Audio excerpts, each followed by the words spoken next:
And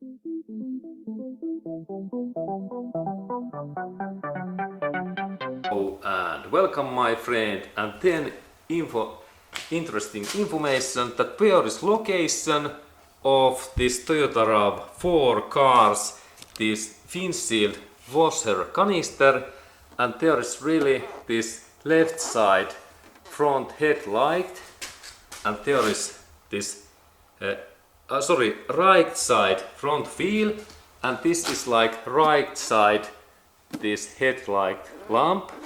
And when we take this bumper away, there is this washer fluid tank and canister, and there is also this pump what pumps this washer fluid to windshield area.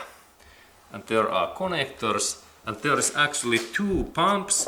This is for this windshield, and this is like for headlight if we have this extra item in here. Okay, and if we like to disconnect this headlights washer, we take this cable away.